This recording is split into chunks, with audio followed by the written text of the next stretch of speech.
అండి, నమస్తే. నేను మీ Srilakshmi. Welcome to our channel. ఈరోజు రెసిపీ వచ్చేసి గులివెంద చేపల పులుసు.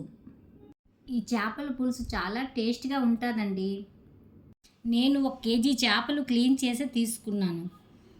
ఇప్పుడు ఇందులో కొంచెం ఉప్పు, కొంచెం కారం వేసి వీడియో క్లిప్లో చూపించిన విధంగా బాగా కలుపుకొని ఒక హాఫ్ అన్ అవర్ ఉంచండి.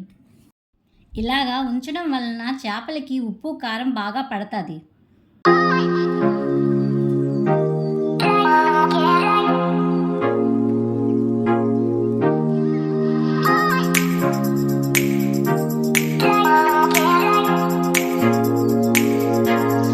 నిమ్మకాయ సైజ్ అంత చింతపండు బాగా కడిగి కొంచెం నీళ్లు వేసి నానబెట్టుకోండి. చేపలు చేసుకునే గిన్నె అనేది వెడల్పుగా ఉండేటట్లు చూసుకోవాలి.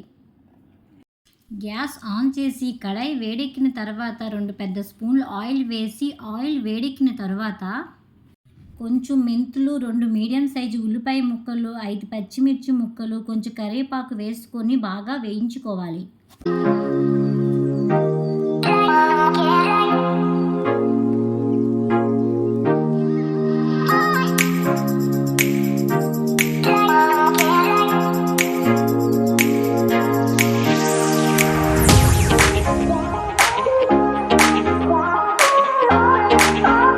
ఉల్లిపాయలు బాగా వేగిన తర్వాత 2 మీడియం సైజు టమాటా ముక్కలు వేసి బాగా మగ్గనివ్వాలి. కొంచెం టమాటా మగ్గిన తర్వాత 1 స్పూన్ అల్లం వెల్లిపాయ పేస్ట్, 1 హాఫ్ స్పూన్ పసుపు, మీకు రుచికి సరిపడినంత ఉప్పు, 1 స్పూన్ కారం, half spoon garam masala, half spoon ధనియా పౌడర్ వేసి మసాలా అంతా పచ్చి వాసన పోయినంత వరకు వేయించుకోవాలి.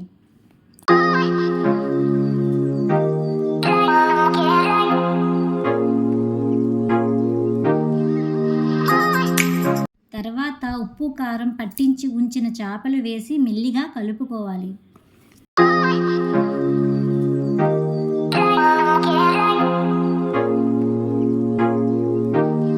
ఒక 2 నిమిషాలు మూత పెట్టి కొంచెం మగ్గనిద్దాం. చేపలు విరిగిపోకుండా మెల్లిగా కలుపుకొని నానబెట్టిన చింతపండు రసం వేసి వీడియో క్లిప్లో చూపించిన విధంగా కలుపుకోవాలి.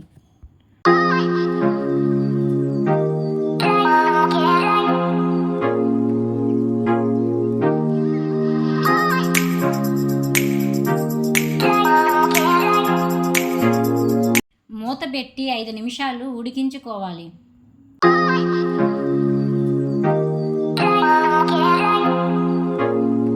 కొంచెం ఉడికిన తర్వాత కొత్తిమీర వేసి 1 నిమిషం ఉడకనివ్వాలి.